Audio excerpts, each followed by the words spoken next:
हामीलाई दक्ष जनशक्ति आवश्यक छ, युवा बेरोजगार भई बसेका छ हैन, हामी रोजगार दिन्छौँ, रोजगार दिनलाई हतियार दिउँ। पनि एउटा अपरेटरले यदि मेसिन चलाउन जान्यो भने उसले चाहिँ मिनिमम चाहिँ 50,000 रुपियाँ महिनाको इन्कम गरिरहेछ। 50,000 भने अहिले हाम्रो सेक्सन असोरको तल पनि छैन होला मेरो विचार। नेपालमा चाहिँ यो हेभी इक्विपमेन्टको अपरेटरहरूलाई लाइसेन्सको ट्रायल स्पोर्ट छैन। ट्रायल स्पोर्ट छैन। कसरी दिइरहेछ त? अब अहिले पनि तपाईँको 50-60,000 रुपियाँ हाम्रो अपरेटरहरूले पैसा खुवाउनु परिरहेछ। लिखितको नाममा हुन्छ कि मैले भनेको घोष त्यहाँ गएर 2 लाख रुपियाँ 20,000 रुपियाँ कमाउनु सट्टा 2 लाख रुपियाँ कमाएर आउँछ। त्यहाँ गएर लेबर काम गरौँ भन्दा त्यहाँ टेक्निकल काम गरेर आउने भयो, इज्जतका साथ सम्मानका साथ आउने भयो। हाम्रो पैसा फसेको, हाम्रो व्यवसायको पैसा खाएका निर्माण व्यवसाय अथवा तपाईँको उपभोक्ता समिति जसले हाम्रो व्यवसायको पैसा खाएछ, हामीले त्यो उठाउने पहल हाम्रो महासङ्घ मार्फत हुन्छ। नमस्ते, सुनौल नेपाल अनलाइन टेलिभिजन हेरेर बस्नुभएका सम्पूर्ण आदरणीय दर्शकहरूमा म मोरा शर्मा। अस्ति मात्रै नेपाल हेभी इक्विपमेन्ट व्यवसायी महासङ्घको दोस्रो महाधिवेशनबाट सुरेश खत्री महासचिवमा निर्वाचित हुनुभएको छ। यो सँगै अब नेपालमा हेभी इक्विपमेन्ट व्यवसायीका अहिलेसम्मका समस्याहरू, सरकारले हेभी इक्विपमेन्ट व्यवसायीहरूलाई कुन नजरले हेरिरहेको छ र उहाँहरूले अब कस्तो खालको नीति अपनाउनुहुन्छ र सरकार अथवा व्यवसायीको हितको लागि के कस्तो कामहरू गर्नुहुन्छ, समस्याहरू के हुन्, समाधानका उपायहरू के हुन्, आज हामी विशेष गरेर यही विषयमा कुराकानी गर्छौँ। हामीसँग हुनुहुन्छ भर्खरै निर्वाचित नेपाल हेभी इक्विपमेन्ट व्यवसायी महासङ्घका महासचिव सुरेश खत्री। सर्वप्रथम स्वागत गरौँ उहाँलाई अनि यो विषयमा प्रवेश गरौँ। स्वागत छ हजुरलाई, सुन्नुहोस्। धन्यवाद। सर्वप्रथम त यहाँलाई बधाई छ, दोस्रो महाधिवेशनबाट हेभी इक्विपमेन्ट व्यवसायी महासङ्घको महासचिव हुनुभएको छ। धन्यवाद मलाई। जस्तो अब तपाईँहरू नेपालमा चाहिँ हेभी इक्विपमेन्ट अहिले पछिल्लो समय आएर नेपालमा एकदमै धेरै इम्पोर्ट भइरहेको र विकासका पहरेदारको हिसाबले गाउँ गाउँमा डोजरहरू बाटो पुर्याउन तपाईँहरूको योगदान निकै छ। अब यसमा चाहिँ तपाईँहरूका खास समस्याहरू के हुन्, सरकारले तपाईँहरूलाई कुन नजरले हेरिरहेको छ, तपाईँहरू कस्तो खालको नीति अवलम्बन गर्नुहुन्छ भनेर आम जनताहरूले हेरिरहेको अवस्था छ होइन? गाउँ गाउँमा डोजर पुग्यो, बाटो फाँडे, पहिरोको कारण पनि डोजर बन्यो भन्ने एउटा आरोप पनि छ। फेरि अब यसलाई चाहिँ समग्रमा चाहिँ हेभी इक्विपमेन्ट व्यवसायी महासङ्घले चाहिँ के गर्छ, के हो यसको अवधारणा चाहिँ, त्यो भनिदिनु।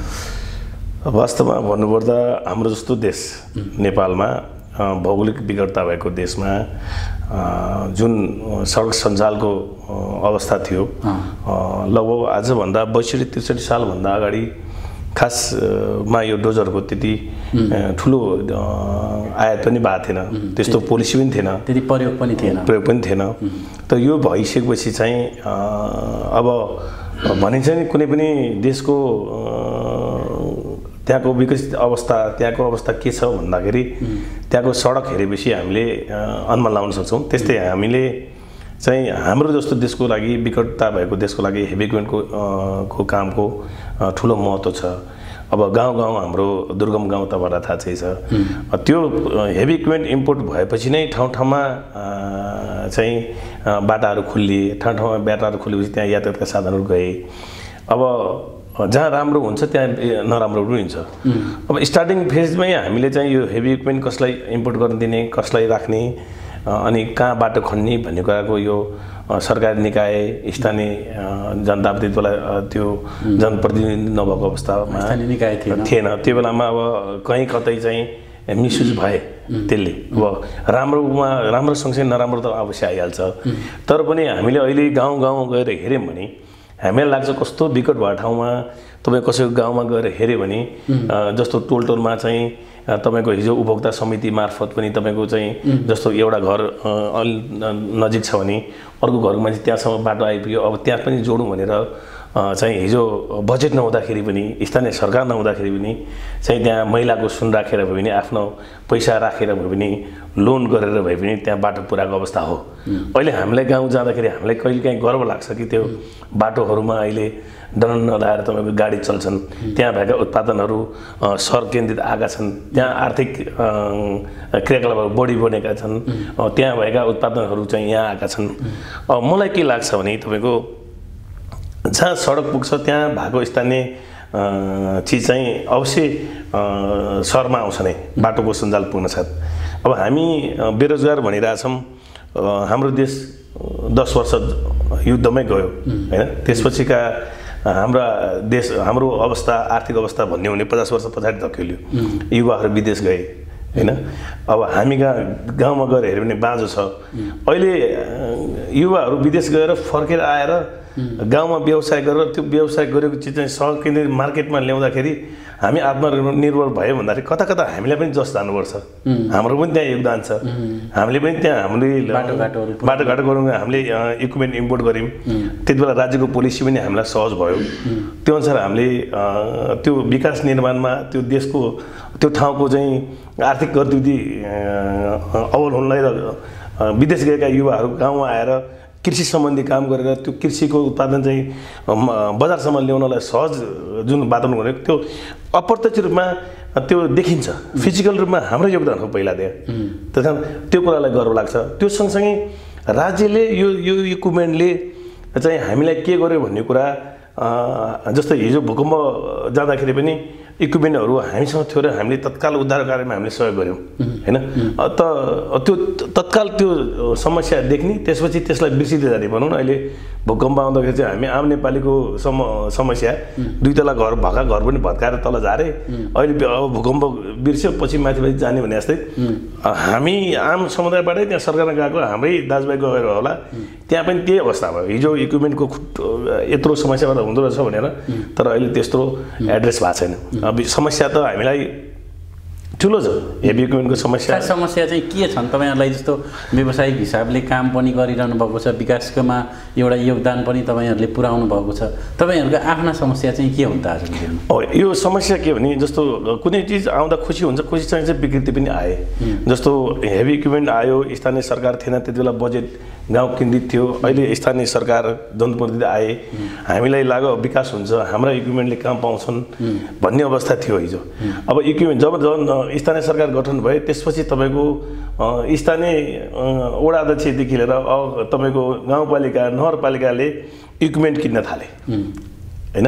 राज्यले त्यो पोलिसी कसरी युज गर्यो त्यो हामीलाई थाहा भएन। हामीसँग करोडौँ त्यो हाम्रो पैसा स्थानीय निकाय मार्फत किन्न थाले कि व्यक्तिगत रूपमा? स्थानीय निकाय मार्फत किन्न थाले, स्थानीय बजेट निकाल्न थाले। अनि त्यहाँ अप्रत्यक्ष रूपमा तपाईँको एउटा व्यक्ति अघि सारेर त्यो डोजर किनेर त्यहाँ आफ्नो विकास गर्न थाले।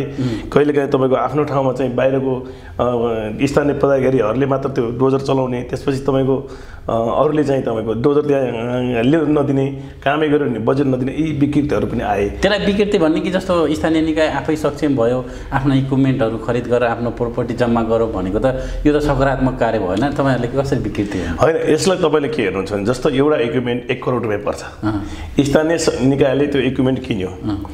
अब उसले टेन्डर गर्न त अन्त जान्न। स्थानीय निकायमा कति वर्ष काम हुन्छ? हामी एउटा इक्विपमेन्टले 15,000 घन्टा 5-10 वर्ष चाहिँ त्यो इक्विपमेन्टले त्योबाट इनपुट हाम्रो इन्भेस्टर इनपुट गर्नुपर्छ। आज सरकारको पैसा होस् या जनताको पैसा होस्, बाहिर विदेशै गयो इक्विपमेन्ट। अब आवश्यकता भन्दा हामीले हिजो इम्पोर्ट गरेको हिजो जन्मिसकेको बच्चा चाहिँ घाममा तिर्पाल लाएर सुतेर बसेको छ भने राज्यले फेरि त्यो आफ्नो कन्ट्रोलमा ल्याउन नसक्दाखेरि फेरि राज्यले चाहिँ त्यो पैसा चाहिँ बाहिर पठाएर इक्विपमेन्ट ल्यायो। अब त्यो हाम्रै मसँग एउटा इक्विपमेन्ट छ तपाईँ मानौँ भने आज तपाईँको एउटा वडामा काम गर्न पाइयो भने त्यो निश्चित समय त्यो वडाको विकास सक्यो। अब हामी त के गर्नु, त्यसले फेरि अर्को वडामा हामी त्यही मेसिनले काम गर्न पाएन नि त। तर त्यो स्थानीय निकायमा चाहिँ त्यो उसले अन्त लान नि पाएन, अन्त दिन नि पाएन। अब इक्विपमेन्ट आउनु उनीहरूले पनि कमर्सियल हिसाबले त अरूलाई दिन पाए नि त। जस्तो अब स्थानीय निकायमा त एउटा स्थानीय निकायमा व्यक्तिगत घर बन्ला, त्यहाँ पनि डोजर चाहिएला, अरू काम होला। स्थानीय निकायले भाडामा लाउन सक्ने प्रावधान छैन? होइन, अब प्रावधान त्यो छ भनेर हेरौँ भने अहिले जति हिजो स्थानीय निकाय आए आज लगभग 3 वर्ष 4 वर्ष भयो, जुन नयाँ तरिका जोस जागर भएको छ। अहिले तपाईँको स्थानीय निकायले किनेका डोजरहरू हेर्न जानु भने जहाँ काम गरेर त्यहाँ एक पाइला सर्ने अवस्था पनि छैनन्। कति त विवादले भन्दा कमिसन भन्दा नि तपाईँको त्यो मेन्टेनेन्स भयो चलाउने कसले? एउटा प्रोपर्टीमा चाहिँ 100 जनाको चाहिँ आँखा लागेपछि 100 जनाको जिम्मेवारी भएपछि त्यहाँ उसले गर्ला भने त्यो इक्विपमेन्ट मानौँ तपाईँको हेभी डिभिजनको अवस्था हेर्नु न भनेको जनता पैसा जानु पर्छ त्यसमा झम पार्दै। त्यो अहिले तपाईँ स्थानीय ठाउँमा गयो भने ठाउँमा डोजरहरू देख्नुहुन्छ त्यहाँ बिग्रेर भएको छ। तर हाम्रो इक्विपमेन्ट त चलिरहेछ नि त। हामीले त त्यो योगदान दिइरहेछौँ अहिले, किन त्यो अहिले पनि हामी कन्टिन्यू त्यो योगदानमा छौँ। तर के छ भने अब भने नि तपाईँको हरेक चिजलाई तपाईँको त्यो ब्यालेन्स गर्न जानेन भने निक्लिन्छ। अहिले हाम्रो समस्या त्यही हो। मेन कुरा चाहिँ। अब अहिले तपाईँको समस्या त बताएर साध्य छैन। हाम्रा इक्विपमेन्ट लाने त्यो स्थानीय निर्माण व्यवसायले इक्विपमेन्ट चलाउने त्यो पैसा ल्याएपछि हाम्रो पैसा नदिने मान्छे बेपत्ता हुने होइन। अरू कुरा तपाईँको अब अहिले समृद्धि नेपाल भनेको छ रोजगारको लागि अहिले सुखी नेपाल समृद्धि होइन के नारा छ, यो नारा छ। त्यो के हो त? त्यो गर्दाखेरि के चिज चाहिन्छ भन्दा हाम्रो अहिले एराउन्ड 20 देखि 22 हजारसम्मको इक्विपमेन्ट नेपालमा छन् भने हामीले युवा जनशक्ति उत्पादन गरिराखेका छौँ। हामीले फेरि पाएको पनि छैनौँ होइन। त्यो युवा जनशक्ति चाहिँ तपाईँको जुन इक्विपमेन्ट अपरेटर डोजर चलाउने जनशक्ति हामीसँग छैन। युवा काम नपाएर बसिरहेछ, रोजगारी पाएन भनेर विदेश गइरहेछन् होइन। विदेशमा भाँडा मान्न गइरहेछन्। हामी आफैले चाहिँ त्यो टेक्निकल लाइन चाहिँ ड्राइभर अपरेटरहरू उत्पादन गरिरहेछौँ। तर अपरेटर उत्पादन गरेपछि त्यो अपरेटरलाई सहज रूपमा लाइसेन्सको व्यवस्था गर्न सकेका छैन। गत वर्ष हामीले बल्ल बल्ल तपाईँको त्यो के भन्छ भनेको जस्तो नेपालमा हेभी इक्विपमेन्टका अपरेटरहरूलाई लाइसेन्सको व्यवस्थामा सहज छैन। हिजो त अझ असहज थियो। तर अहिले हामीले सरकारसँग एउटा लबिङ गरेर एउटा सहज वातावरण के गर्यो भने डोजर चलाउनेले फेरि चाहिँ ट्याक्सी चलाउन जान्न परोस् भनेर अहिले त्यो चाहिँ प्रावधान हट्यो। तर त्यो हट्नुभन्दा अगाडि पनि तपाईँको नीतिगत भ्रष्टाचार थियो। म नीतिगत भ्रष्टाचार भन्छु यसलाई। नीति बनाएर भ्रष्टाचार हो नि त। जस्तो तपाईँको डोजर चलाउने अपरेटरले ट्याक्सीको चाहिँ लाइसेन्स लिने नीति बनाएपछि त्यहाँ ट्याक्सी लिनेलाई त तपाईँको फेरि त्यहाँ घुस खानेपछि भयो। लाखौँ रुपियाँ त्यहाँ तपाईँको घुस दिएपछि त्यो डुप्लिकेट सर्टिफिकेट पनि दिने भयो होइन। अनलाइनमा एउटा भएको अर्का टिक लगाइदिनु भयो। तपाईँको त्यसरी पनि पैसा दिएपछि जे पनि हुने भयो। अध्यक्ष अहिले तपाईँको हेर्नु हो भने मिसिन चलाउन जाने छैन तर उसँग लाइसेन्स छ। जोसँग मिसिन चलाउन जान्छ उसँग लाइसेन्स छैन है। यो अवस्था छ। र अहिले पनि तपाईँको नीतिगत भ्रष्टाचार भयो। अब पनि नीति बनाएर भ्रष्टाचार भइरहेछ। कसरी भन्नु होला भने जस्तो अहिले हामीसँग हाम्रो 77 जिल्लामा मध्ये 2-3 जिल्लामा तपाईँको हेभी गर्नु पाउँछ छैन होला। त लाइसेन्स त चाहियो। लाइसेन्स हेभी इक्विपमेन्ट उत्पादन गर्नलाई लाइसेन्स दिने प्रक्रियामा तपाईँको अहिले त्यो साना ट्याक्सी चलाउन छोडेर पनि अहिले दिन थाले पनि त्यसको ट्रायल दिने ठाउँ खोइ त। अब अपरेटर त ट्रायल दिनु पऱ्यो। त त्यो चिज चाहिँ हामी हेभी इक्विपमेन्ट व्यवसाय महासङ्घलाई त्यो तपाईँको राज्यले हामीलाई ल तपाईँहरूसँग हेभी इक्विपमेन्ट छ तपाईँहरूको ट्रायल दिनुहोस्। जस्तो अहिले ट्याक्सीले ट्रायल दिन्छ हामीलाई ट्रायल दियो नि हामी कहाँ यो हामीलाई दक्ष जनशक्ति आवश्यक छ। युवा बेरोजगार भइ बसिया छ होइन। हामी रोजगार दिन्छौँ। रोजगार दिनलाई हतियार दिउँ किनभने अब ऊ जाने छ मिसिन चलाउन जाने छ तर उसलाई लाइसेन्स छैन। अब हामी 20औं वर्षदेखि लाइसेन्स नभएको अपरेटरहरू छन्। अब मिसिन तपाईँको हाम्रो मिसिन त तपाईँको पहाड कन्दारा होइन एउटा भिरमा एकदम डेन्जर ठाउँमा काम हुन्छ। कहिलेकाहीँ तपाईँको दुर्घटना हुन्छ। दुर्घटना भयो हामीसँग अपरेटर लाइसेन्स भएको अपरेटर छैन। बिमा क्लेम गर्न अप्ठ्यारो। त्यही लाखौँ रुपियाँ बिमासम्म जुन्नु पर्ने। भनेको जस्तो नेपालमा चाहिँ यो हेभी इक्विपमेन्टको अपरेटरहरूलाई लाइसेन्सको ट्रायल स्पोर्ट छैन। कसरी दिइरहेछ त? अब अहिले पनि तपाईँको 50-60 हजार रुपियाँ हाम्रो अपरेटरहरूले पैसा खुवाउनु परिरहेछ। लिखितको नाममा हुन्छ कि मैले भनेको घुस अनसिन घुस त्यो पनि सहज हुने। त्यहाँ एउटा बिचौलिया पैसा छ त्यहाँ पनि अहिले पनि स्पोर्टै छैन देशभरि। हामीले के राज्यसँग के माग गरिरहेछौँ भने हामी हेभी इक्विपमेन्ट व्यवसाय मार्फत चाहिँ हामी जिल्ला हाम्रो सङ्गठन छ। हामी त्यो जिल्लामा हामी ट्रायल स्पोर्ट बनाउँछौँ। हाम्रो सर्टिफिकेट हामीले दिन्छौँ र उसलाई लाइसेन्स दिनु पऱ्यो। तपाईँहरूले हामीले बनाउँछौँ भन्दा पनि छैन। हामीले बनाउँछौँ। राज्यले इन्भेस्ट गर्नुपर्ने ठाउँमा राज्यले इन्भेस्ट गर्नुपर्दा खालि एउटा नीति बनाइदेऊ भन्दाखेरि गर्न सकेको छैन होइन। हाम्रो महासङ्घ मार्फत हामी लाइसेन्स दिन सक्छौँ भने युवा त आउँछन्। हामी कहाँ तपाईँलाई भनौँ 2 वर्ष अगाडि तपाईँको दुबई सरकारबाट 400 जना अपरेटरहरूको डिमान्ड आयो होइन। यदि हामीले 2 महिना उसलाई हामीले 15 दिनमा हामी पर्फेक्ट स्किल चाहिँ म्यान पावर हामी डेभलप गर्छौँ। त्यो स्किल म्यान पावरले त्यहाँ गएर 2 लाख रुपियाँ 20 हजार रुपियाँ कमाउनु सट्टा 2 लाख रुपियाँ कमाएर आउँछ। त्यहाँ गएर लेबर काम गर्नु भन्दा त्यहाँ टेक्निकल काम गरेर आउने भयो। इज्जत साथ सम्मानका साथ आउने भयो होइन। त्यो चिज पनि हामीसँग छ। हामी त्यो राज्यले दिन्छौँ। अहिले नेपालमा मात्रै नभएर विदेशमा पनि छ। नेपालमा आफै पनि एउटा अपरेटरले यदि मिसिन चलाउन जान्यो भने उसले चाहिँ मिनिमम चाहिँ 50,000 रुपियाँ महिनाको इन्कम गरिरहेको छ। 50,000 भने अहिले हाम्रो सेक्सन अफिसरको तल पनि छैन होला मेरो विचार होइन। एउटा स्किल एउटा क्वालिफिकेसन नभएको अपरेटरलाई हामीले उसले अक्षर चिन्न जाने अपरेटरलाई हामीले त्यति तलब काम उसले रोजगार पाइराखेको छ। त्यो चिजलाई चाहिँ रोजगार बेरोजगार भयो भनेर जनता बेरोजगार भयो भनेर सरकारले हामी रोजगार दिन्छौँ भन्दा हामीलाई त्यो सिस्टममा ल्याउन सकेको छैन भने यो हेर्ने निकायको त्यस कारण जति काम गरिन्छ तपाईँको यो यहाँ जुन पोलिसी लेभलमा साथीहरू जानुहुन्छ पोलिसी लेभलमा गएको साथीहरूले यो कुराहरू भन्न सक्नु पऱ्यो र त्यहाँ कतिजना त तपाईँको सबै बुझेर आउँछ त्यहाँ कुर्चीमा गई सबै बिर्सिने। हामीले यो तपाईँको लाइसेन्सको कुरा मात्र लगभग 7 वर्ष हामी लबिङ गऱ्यौँ। हामीले कतिवटा मन्त्री फटायौँ कतिवटा गरेनौँ। बल्ल बल्ल बल्ल तपाईँको यो योगदान चाहिँ हाम्रो तपाईँको बिरुवा बलाजु चाहिँ मन्त्री हुँदा यो काम गर्न सक्यौँ। उहाँलाई र इन्दिरा बान्या जो तपाईँ राज्य मन्त्री हुन्थ्यो उहाँको पनि व्यवसाय भएर यो व्यवसाय पीडा देखेर उहाँले यो गरिदिनु भयो। त्यो बिचमा पनि अब के भयो हामीले सङ्घर्ष गरेर त्यो ल्यायौँ त्यो पोलिसी। त्यो पोलिसी चाहिँ तपाईँको अहिले पनि तपाईँको उही तपाईँको हिजो 1 लाख रुपियाँ थियो भने अहिले 60-65,000 हाम्रो अपरेटरले फाइलमा थन्क्यो काम भएन। अब त्यो चिज त अब भनौँ न तपाईँ ठुल्ठुलो इक्विपमेन्ट त कसले ट्रायल दिन ल्याउने ल भन्नुहोस् त। एउटा गाडी ट्याक्सीको ट्रायल दिन ठाउँ नेपाल सरकार सँग छैन भने यत्रो अधिराज्यभरि तपाईँको स्पोर्ट छैन। त्यो जिम्मा हामी हेभी इक्विपमेन्ट व्यवसाय महासङ्घलाई दिउँ। त्यो हेभी इक्विपमेन्ट व्यवसाय महासङ्घले त्यो ट्रायल स्पोर्ट बनाउँछ र त्यो हामी उसलाई सर्टिफिकेट दिन्छौँ र उसलाई लाइसेन्स सहज रूपमा उपलब्ध गराइदियो भने तपाईँ विदेश इम्पोर्ट पनि हामी स्किलवाला जनशक्ति हामी एक्सपोर्ट गर्न सक्छौँ। किनभने विदेशमा गएर राम्रो अहिले त मान्छे नै बेचेको छ नेपाल सरकारले होइन। नेपालले बेचेको मान्छे नै हो अरू प्रडक्ट त बेच्न सकेको छैन। त्यो पनि नन स्किलमा लेबरमा तिनै मान्छेलाई उत्पादन गरेर अपरेटर बनाएर त्यो हामीसँग हामीलाई राज्यले त्यो जिम्मा दियोस् हामी त्यो पुरा गर्छौँ भन्ने कुरा हो। तपाईँ अब महासचिव भएर आउनुभयो यी यावत समस्याहरू छन् यसमा अब तपाईँले आफ्नो टिमले कसरी अब सरकारसँग कस्ता खालका प्रयासहरू गर्छ के भइरहेछ अब तपाईँहरू अब के सोचिरहनु पर्छ? म चाहिँ योभन्दा अगाडि पनि महासङ्घमै आबद्ध थिएँ। म लगभग 7-8 वर्षदेखि म यो महासङ्घमा आबद्ध छु। योले हामीले हिजो पनि आएका समस्याहरू हल गरेको हो। अब अहिले विकृति जति नयाँ चिज आउँछ उति समस्या आछ।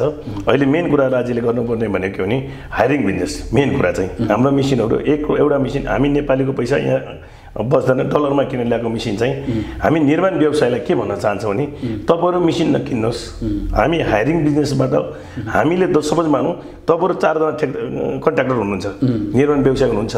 तपाईँले एउटा मिसिन किन्नुभयो उहाँले एउटा मिसिन किन्नुभयो अर्कोले एउटा मिसिन 3 करोड पैसा गयो भने तपाईँहरूले त्यो 3 करोड चाहिँ तपाईँको आफ्नो निर्माण क्षेत्रमा युज गर्नु पऱ्यो होइन। त्यो एमाउन्ट चाहिँ त्यो पुँजी चाहिँ त्यो निर्माण क्षेत्रमा लगाउनुहोस्। तपाईँलाई चाहिने इक्विपमेन्ट हामीले दिन्छौँ। हामीलाई त्यो फेसिलिटी चाहिँ हामीले दियो भने तपाईँले आवश्यक पर्दा तपाईँले हामीसँग लिन पाउनुभयो नपर्दा किनभने अब जस्तो भनौँ तपाईँ तिनवटा निर्माण व्यवसायले 3टा इक्विपमेन्ट किन्दा 3 करोड बाहिर गयो भने एउटा निर्माण व्यवसाय 3टा निर्माण व्यवसाय एकजना व्यक्तिसँग एउटा इक्विपमेन्ट किन्यो भने त्यो 3 करोडमा 2 करोड त बच्यो नि। त्यो हामीले अवस्था जस्तो तपाईँले भन्नुभयो निर्माण व्यवसायहरू आफैले मेसिन किन्न थाले तपाईँहरूका मेसिनहरू अलिकति अझ बढी प्रयोग हुन्थ्यो कि अलिक कम प्रयोग भयो भन्नुभयो नि त्यहाँ पनि केही समस्या त होला नि त। फेरि निर्माण व्यवसायहरूले तपाईँहरूको महँगो भएको हुनाले त्यसलाई अफोर्ड गर्न भन्दा बरु नयाँ आफ्नै मेसिन किन्यो भने सस्तो पर्ने भयो अनि त्यसले चाहिँ आफूलाई सधैँ काम लाउँदा हुने भयो कि भन्ने कहीँ तपाईँहरूको चार्जको अथवा अरू कुनै समस्याको कारण त्यो अवस्था त आएन होइन। त्यो चाहिँ तपाईँको के छ भने हामीले त्यो निर्माण व्यवसायसँग हामीले एउटा निर्माण व्यवसायसँग एउटा सम्झौता गरेका छौँ। हाम्रो दर रेट मिसिनको दर रेट एउटा फिक्स कायम गर्ने र हायरिङ बिजनेसलाई प्रोभाइड गर्ने। त्योलाई चाहिँ हायरिङ बिजनेस जहाँ पनि हायरिङको इक्विपमेन्ट तपाईँलाई चाहिएको चिज जस्तो तपाईँको आज 3 जनाले 3टा क्रेन किन्नुभन्दा एकजनाले एउटा क्रेन किनेर 10 जनालाई सर्भिस दिन सक्यो भने त्यो हाम्रो राज्यको चाहिँ डलर बाहिर गएन होइन। हाम्रो पुँजी चाहिँ पलायन भएन। त हामीले तपाईँ उत्पादकताको चाहिँ जिल्लामा छौँ भने भोलि गएर स्थानीय निकायमा हामी नगरपालिका गाउँपालिका पनि हाम्रो सङ्गठन विस्तार गर्छौँ र त्यो सङ्गठन मार्फत चाहिँ सबै निर्माण व्यवसायहरूलाई कसैले टेन्डर हाल्नु पर्दा तपाईँको अहिले मेसिन किन सपोज मानौँ अहिले एडभान्स पेमेन्ट चाहिँ निर्माण व्यवसायले लिइरहनु भएको छ। त्यो निर्माण व्यवसायले एडभान्स पेमेन्ट चाहिँ आफ्नो प्रोडक्ट त्यहाँ निर्माण सामग्री किन्नलाई युज गरिदियो भने टाइममा तपाईँ निर्माण पनि सम्पन्न भयो। पुँजी नभएर तपाईँको निर्माण भएन भन्नु पनि परेन। कति कुरा त हामी दावाका साथ हामी निर्माण व्यवसायलाई के भन्न सक्छौँ भने तपाईँले ठेक्का लिएको चाहिँ कस्ट दिएछ त्यो कस्टको इक्विपमेन्टले युज गर्ने चिज हामी तपाईँलाई यो चिज यति एमाउन्ट गर्छौँ र त्यो पैसा तपाईँ बिल बनेपछि पेमेन्ट गर्नुहोस्, हामी त्यो पनि ग्यारेन्टी गर्न सक्छौँ। त्यो भयो भने के छ नि काम पनि टाइममा अहिले तपाईँले जुन निर्माण व्यवसायीहरूले चाहिँ तपाईँको टाइममा निर्माण गर्न सकेनन् भन्ने कुरामा यो पनि छ। सपोज भनौँ 2 करोड रुपियाँ एडभान्स पेमेन्ट आयो भने 1 करोड त मेसिनलाई गयो हैन, अनि काम कसरी काम गर्नुभन्दा मेसिन किन्न पर्छ। मेसिन किन्न गयो, अहिले मेसिनमा बढी आयो भने हामीले विदेशबाट इम्पोर्ट गरेको मेसिनमा यत्रो लगानी गरिरहेछौँ भने त्यो चिज चाहिँ कन्ट्रोल गरौँ, हामीले मेसिन दिन्छौँ दिउँ। अहिले तपाईँ हेर्नुहोस् निर्माण व्यवसायले हाम्रो पैसा दिएको छैन किनभने ऊ पनि समस्या पऱ्यो। हाम्रो मेसिन लगाउँछ, बिलोमा काम गरेछ हैन, बिल आउँछ, हाम्रो पैसा दिन सक्दैन। यो चिजहरू चाहिँ अरू इक्विपमेन्ट किन्न पर्ने भन्दा इक्विपमेन्टको क्षेत्रमा चाहिँ निर्माण व्यवसायले आफ्नो युज नगरोस्। अब यसमा के छ नि तपाईँको यो नेपालको पोलिसी नै त्यस्तो छ कि जस्तो तपाईँको कुनै पनि कन्ट्र्याक्टरलाई तपाईँको उसको ग्रेड राम्रो पऱ्यो भने उसँग कतिवटा इक्विपमेन्ट छ भन्छ, त्यो नभनौँ। उसको प्रोफाइल हेरौँ, उसको काम गरेको दक्षताहरू इक्विपमेन्ट हामी हायरिङ बिजनेस गर्ने इक्विपमेन्ट व्यवसायले उहाँलाई उपलब्ध गराउँछौँ हैन, त्यसको ग्यारेन्टी हामी गर्ने भयौँ। त्यो गऱ्यो भने के भने हाम्रो प्रोडक्टिभिटी पनि निक्लियो, त्यो मेसिन जुन डलरमा किन्यो त्यसको पनि युज भयो हैन, त्यसपछि त उहाँलाई पनि तपाईँको त्यो निर्माण पनि टाइममा सम्पन्न भयो। त्यो बिस्तारै पोलिसी गऱ्यो भने हामी तपाईँको निर्माण व्यवसायले त्यो कुरा एग्री पनि गर्नुभएको छ हैन। त्यो चिजहरू दिनु भने जस्तो इक्विपमेन्ट उहाँले किन्नु पर्न भने उहाँले त आफ्नो काममा आफ्नो क्षमता लगाउनु पाउनु हो। जस्तो आफ्नो काम भनेको उहाँले खालि निर्माणमा गर्नु पाउनु। अब एउटा डिभिजनै तपाईँको भनौँ एउटा क वर्गको तपाईँको ठेकदार कन्ट्र्याक्टर छ भने उसले एउटा डिभिजनै तपाईँको एउटा इन्भेस्टमेन्ट तपाईँको त्यो इक्विपमेन्टलाई युज गर्नु पऱ्यो, किन इक्विपमेन्ट त मेन्टेन गर्नै पर्छ, त्यो नयाँ चाहिँ रहँदैन। त्यस कारण ठुलो धनराशि हाम्रो त्यसमा खर्च भइरहेछ होइन, ठुलो पुँजी त्यसमा मिसयुज भइरहेछ, ठुलो पुँजी हाम्रो त्यो कवाडमा गइरहेछ अहिले। जस्तो एउटा जापानतिर हेऱ्यो भने तपाईँको 17,000 घन्टा 30,000 घन्टा मेसिन चल्छ भने हाम्रो यहाँ अहिले 5,000-6,000 घन्टामा हाम्रो मेसिनहरू पुरानो भइसक्यो, किनभने त्यसले बढी प्रोडक्ट हामीले लिन सकेनौँ, कन्टिन्यू काम गर्न सकेनौँ। यो सबैको व्यथा छ, निर्माण व्यवसाय पनि चाहना यही छ। तर यो पोलिसी ल्याउन चाहिँ उहाँहरूलाई पनि बनाइदियो भने हायरिङ बिजनेस जुन छ हायरिङ बिजनेसलाई चाहिँ एउटा राज्यले प्रमोट गरिदियो भने हामी इक्विपमेन्ट व्यवसायले उहाँहरूलाई सेवा दिने राज्य निर्माणमा र सबैतिर यसको ब्यालेन्स मिल्छ भन्ने कुरा हो। यसमा चाहिँ सरकारले अलिक तदारुकता देखाउनु पर्छ। सरकारले त के हो त यो इक्विपमेन्ट किन्दाखेरि कसलाई किन्ने कसले किन्दैछ यो कति आवश्यक छ भने हेरोस् होइन। त्यो गर्दा के चाहिँ आइसकेको चिजबाट बढीभन्दा बढी युज लिन पाइयो भने पुँजी पलायन भएन, एउटा त्यो एउटा राम्रो पक्ष हुन्छ। अर्को अब तपाईँले हाम्रो अब हेभी इक्विपमेन्ट समस्या अहिले तपाईँको गाउँ गाउँमा गयो, तपाईँको हाम्रो इक्विपमेन्ट चल्छ, 1 महिना चलायो, एडभान्स पैसा दिया हुन्छ, अर्को महिना त्यहाँ मेसिन ल्याउन पाइँदैन, त्यो पैसा आउँदैन हैन। अर्बौं रुपियाँ चाहिँ हाम्रो चाहिँ तपाईँको तपाईँहरूले रेन्टमा दिने अथवा यो हायरिङ बिजनेस भन्नुभयो, यसको लागि पर्याप्त मेसिनहरू तपाईँहरूसँग छन्? फेरि अहिले पर्याप्त छैन। निर्माण व्यवसायीहरूले चाहेको बेला फेरि तपाईँहरूले नदिँदा काम समयमा नसकेर फेरि यता सरकारले फाइन हान्ने यस्ता समस्याहरू पनि फेरि निर्माण व्यवसायीसँग छ। इक्विपमेन्टको कारणबाट हामी इक्विपमेन्टमा लगानी गर्न तयार छौँ। हामी यदि राज्यले त्यो पोलिसी बनाउँछ र हायरिङ बिजनेसलाई चाहिँ प्रमोट गर्छ भने हामी त्यसमा राज्यलाई चाहिने बढीभन्दा बढी टेक्नोलोजी चाहिँ हामी नेपालमा भित्राउँछौँ। किनभने हामी हरेक क्षेत्रमा हरेक निर्माण यो मैले इक्विपमेन्टको डोजर उसकाबाट मात्र कुरा गरेको छैन। अहिले तपाईँको यो अहिले त हाम्रो बहुतले चाहिँ तपाईँको बिल्डिङहरू बनाएको छ, त्यहाँ अहिले तपाईँको म्यान पावर चाहिँ तपाईँको अहिले एकदम हाई रिस्कमा काम भएको छ। हरेक विदेशमा जति जुन इक्विपमेन्ट बिना यान्त्रिक बिना त देशको विकासै हुँदैन, त्यो सम्भव छैन होइन।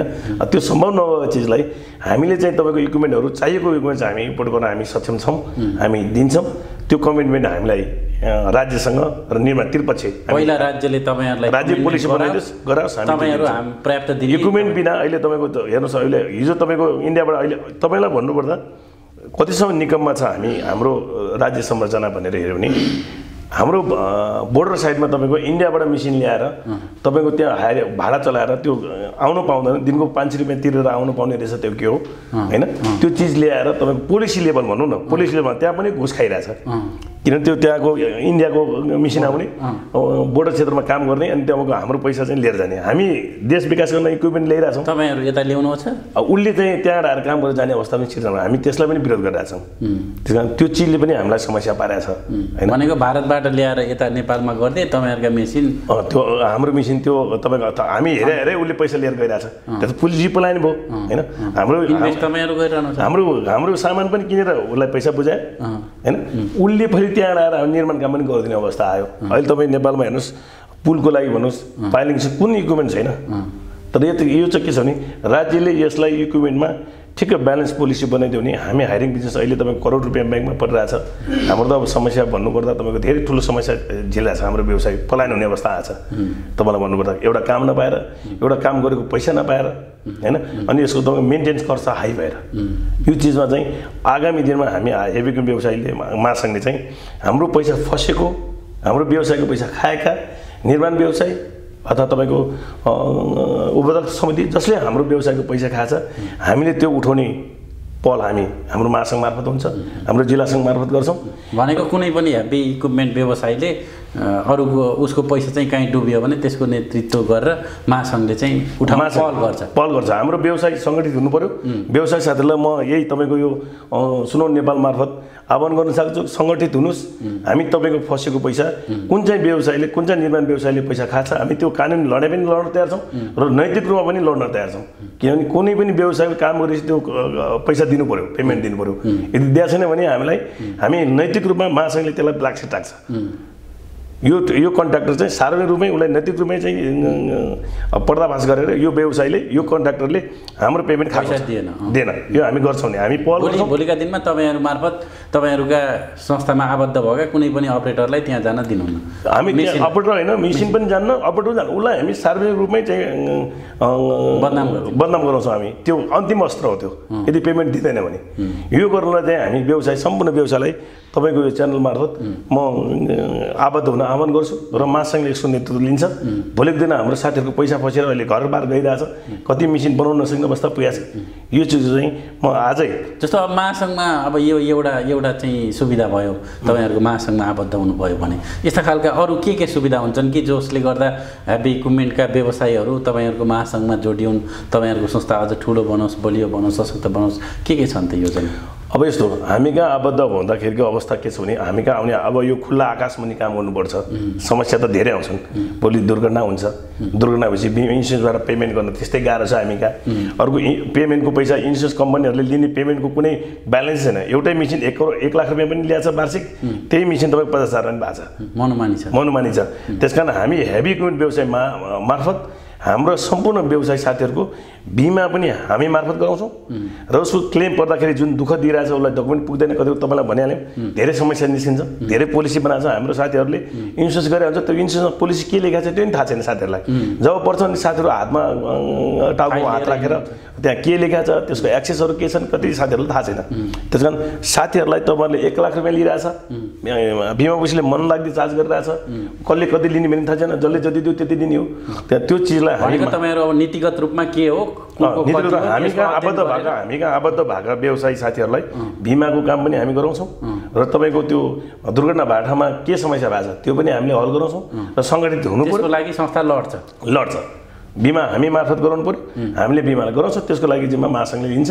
त्यो महासङ्घले भोलिको दिनमा त्यो हाम्रो व्यवसायको जुन समस्या छ त्यसलाई चाहिँ तपाईँको हल गर्दै जाने हामीले अहिले पनि हाम्रो अहिलेको प्रतिवेदन हामीले त्यो राखेका छौँ। त्यो हामी अवश्य पुरा गर्छौँ। जस्तो अबको 2 वर्ष तपाईँहरूको कार्यकाल, बाँकी 2 वर्षमा चाहिँ अरू के चाहिँ गर्ने योजना छन् तपाईँहरूका? तपाईँले चाहिँ अब महासचिवको रूपमा चाहिँ के यो योजना चाहिँ अबको दिनमा अलिक सशक्त ढङ्गले अगाडि बढायो भने यसले राज्यलाई पनि राम्रो, हामी व्यवसायीहरूलाई पनि राम्रो भन्ने हिसाबले के योजनाहरू अगाडि बढाउँ? अब हाम्रो त एउटा कुरा के छ भने हामी व्यवसायी भयौँ, सामाजिक रूपमा पनि हाम्रो उत्तरदायित्व छ। पहिलो कुरो त हामी कहाँ अहिले व्यवसायीले हामीले जे भोगेका छौँ व्यवसायले त्यही भोगेका छ। हामी एक्लै व्यवसाय हिँडिरहेछौँ। त्यो व्यवसायलाई पहिलो कुरो सङ्गठित गर्ने कुरा हामी लाग्छौँ र त्यो व्यवसायको समस्यालाई हामी महासङ्घ मार्फत उसको समस्या समाधान गर्ने कुरामा हामी अगाडि बढ्छौँ। जस्तो तपाईँको मेसिन हायरिङ चलिरहेको छैन, अब भोलि इम्पोर्ट आवश्यक छैन, त्यो राज्यसँग हामी लबिङ गर्छौँ यो मेसिन ल्याउने कुरा। र अर्को मेन कुरा तपाईँको हामीसँग मेसिन छ, रोजगारी पनि छ हैन, तर जुन सरकारले दिनुपर्ने जुन सर्टिफिकेट हो, जुन लाइसेन्स हो, त्यो दिने कुरामा कन्सेसन गरेको छ। त्यो लाइसेन्स नभएर एक्सिडेन्ट हुँदाखेरि त्यो बिमासँग पैसा लिन साथीले सकिराख्नु भएको छैन। एउटा लाइसेन्स नभएको ऊ क्षमतावान छ तर लाइसेन्स पाएको छैन। त्यो कुरामा लागिरहेछौँ। हाम्रो व्यवसायको पैसा चाहिँ तपाईँको धेरै डुबिएको छ। धेरै व्यवसायी साथीहरू यो पैसा उठाउन नसकेर पलायन भएको छ। त हामी सङ्गठित भएर त्यो व्यवसायलाई हामी महासङ्घ मार्फत हामी पैसा अहिले जल्दोबल्दो देखाएको समस्या ती हुन् र विविध आउने समस्याहरूलाई चाहिँ हामी त्यही व्यवसाय भएको भएर त्यो व्यवसाय पीडा हामीलाई थाहा छ। त्यो चाहिँ हामी एक ढिक्का भएर एकजुट भएर युनिटीमा चाहिँ हामी जुन आएका समस्याहरू छन्, जस्तो तपाईँको तराईमा मेसिन चलाउने कुराहरू आए होइन, तपाईँको यो अहिले तपाईँको पेमेन्ट नदिने कुराहरू, लाइसेन्सको समस्याहरू आए। अब अहिले तपाईँलाई भन्न त हामीले भनेका थियौँ, अब स्थानीय निकायले त्यो कुरा अब बुझ्यो अहिले होइन, तपाईँको मेसिन किन्ने हुँदो रहेछ भन्ने कुरा। अस्ति हाम्रो अधिवेशनको तपाईँको उदाहरण सत्रमा नि मन्त्रीज्यू रहनु, उहाँले आफ्नो कुरा राख्नुभयो होइन। मेसिन तपाईँको साथीहरू स्थानीय निकाय साथीहरू अहिले आफै चित खानु भएको छ, हिजो हामीले त्यो भने हो होइन। र मेसिन बेच्ने कम्पनीहरूले स्थानीय निकायलाई मेसिन बेच्नुमा के होला जस्तो गरेर बेच्न थालेको छ होइन। हामी व्यवसायले लिन खोज्यो भने त्यो 3 लाख 4 लाख महँगो हुन्छ, त्यही मेसिन चाहिँ स्थानीय निकायलाई 3 लाख 4 लाख सस्तो दिइरहेछ होइन। यो चिजको हामी पर्दाफास गर्छौँ र तपाईँको अब हामीलाई जुन यो हिजो स्थानीय निकायले मेसिन किन्ने त्यो समस्या चाहिँ हट्यो। अब हामीले चाहिँ यही हो, भविष्यमा हाम्रो हायरिङ बिजनेसलाई चाहिँ प्रमोट गर्ने र हायरिङ बिजनेसबाट निर्माण व्यवसायी भनेको हाम्रो नगर मासु हो होइन। हामी कुममा कुम जिताएर हामी बिना उहाँहरू चाहिँ हुनुहुन्न, उहाँहरू बिना हामी छैनौँ। किन हाम्रो काम, हाम्रो मेसिनले काम पाउने उहाँहरूसँग हो र उहाँहरूले हामीसँग लिने हो। र अहिले सीमित व्यवसायीले मेसिन किन्नु भएको छ भने म अब निर्माण व्यवसाय लागेका साथीहरूलाई यो इक्विपमेन्ट नकिन्नुहोस्, हामी हायरिङ बिजनेस गर्ने मान्छेले तपाईँलाई दिन्छौँ। तपाईँहरूको पुँजी जुन छ त्यो निर्माण क्षेत्रमा लाउनुहोस्, तपाईँको दिमाग पनि निर्माण क्षेत्रमा लाउनुहोस्। तपाईँलाई इक्विपमेन्ट हामीले उपलब्ध गरेको कुरामा हामी प्रतिबद्ध छौँ, यो हामीसँग क्षमता पनि छ। त्यस कारण त्यो चिजहरूमा चाहिँ हाम्रो जिल्ला सङ्घबाट चाहिँ त्यो हामी निर्माण व्यवसाय पनि जिल्ला सङ्घ छ र हामी दुईवटा सँगैसँगै छौँ। हामी निर्माण व्यवसाय पनि हौँ, हामी हायरिङ बिजनेसवाला पनि हौँ। त्यस कारण उहाँहरूसँग हामी जहिले पनि एउटा भाइचाराको नाताले एउटा नगर मासुको सम्बन्ध विस्तार गरेर यो व्यवसायलाई चाहिँ हाम्रो अहिले चाहिँ पलायन भइराख्नु भएको छ हाम्रो साथीहरू, उहाँहरूलाई फेरि यो व्यवसायमा चाहिँ अगाडि बढाउन हामीले यो महासङ्घले आगामी दिनमा यो पहिलो कदम नै त्यो हुनेछ। हस्, यहाँका योजनाहरू नीतिहरू जुन खालले सुनाउनु भयो ती सफल हुन् यहाँको कार्यकालमा, धेरै धेरै शुभकामना। अन्त्यमा चाहिँ तपाईँले के भन्न चाहनुहुन्छ अब हाम्रो सुनौल नेपाल मार्फत चाहिँ? अब सुनौल नेपाल मार्फत तपाईँले हाम्रा समस्याहरू हाम्रो व्यवसायी राज्य समिति निकायमा तपाईँको पुर्याइदिनु भएको छ, पुर्याइदिनुहोस्। अब व्यवसायी साथीहरूलाई म तपाईँको यो च्यानल मार्फतै जिल्लामा सङ्गठित हुनुहोस्। एक्लै अगाडि बढेर केही पनि हुँदैन, एक्लै बढ्दा तपाईँलाई एक्लै महसुस हुन्छ। सङ्गठित हुँदाखेरि तपाईँको हामीलाई बल पुग्छ। हामी राज्यसँग कुनै झै झगडा, हामी यो हाम्रो महासङ्घ तपाईँ झै झगडा गर्न चाहँदैन। र अरू कुरा तपाईँलाई के भन्नुपर्छ है, मैले हाम्रो सङ्गठन तपाईँको यो यातायातसँग सम्बन्धित छैन, दर्ता यातायातमा भए पनि र राज्यले चाहिँ तपाईँको हाम्रो कोही जिल्लामा चाहिँ त्यो संस्था दर्ता गर्दैछ, कोही जिल्लामा संस्था दर्ता गर्दैछैन। राज्य एक छ तर नियम अनेक छन्। त्यस कारण म समिति निकायलाई के भन्न चाहन्छु नि, एउटा जिल्लामा दर्ता हुन्छ, अर्को जिल्लामा दर्ता गरिदिँदैन। त्यस कारण तपाईँहरूलाई यो हामीसँग दर्ता भएर तपाईँहरूसँग कुनै बार्गेनिङ हाम्रो हुँदैन। तपाईँहरूलाई भोलि भइपरि आउँदा काहीँ बाटो दुर्घटना हुन्छ, काहीँ यो तपाईँको भवितव्य हुन्छ, जुन तपाईँको जस्तै भूकम्प आयो, त्यो चिजमा हामी सङ्गठित हो भने तपाईँलाई 17 जनालाई सोध्न जानु पर्दैन। राज्यको कुनै पनि निकायले हाम्रो जिल्ला सङ्घ अथवा तपाईँ स्थानीय सङ्घ हुँदाखेरि उसलाई भन्दाखेरि तपाईँलाई काम गर्न सजिलो हुन्छ। भोलि तपाईँ उद्धार कार्यमा हामीले सहज गर्छौँ। तपाईँ इन्डिभिजुअल भयो भने साथीहरू हुँदैनन् र हामी तपाईँ कोही पेसेन्जर बोकेर यसमा बार्गेनिङ गर्ने, हडताल गर्ने, यो गर्ने हामीसँग त्यो छैन। हामी निर्माणमा लागेका छौँ। त्यस कारण यो चिजलाई चाहिँ तपाईँले सहज रूपमा सुनिदिनु पऱ्यो। र अरू कुरा सम्पूर्ण व्यवसायी साथीहरूलाई आगामी दिनमा तपाईँको सङ्गठित हुनुहोस्। महासङ्घले तपाईँहरूको समस्या सुन्छ, तपाईँहरूको समस्या हल गर्ने प्रस्तुत प्रयास गर्छ। र तपाईँलाई पनि मलाई आफ्नो कुरा यो जुन सुनौल नेपाल मार्फत तपाईँले राख्ने मौका दिनुभयो, यहाँलाई पनि धेरै धेरै धन्यवाद।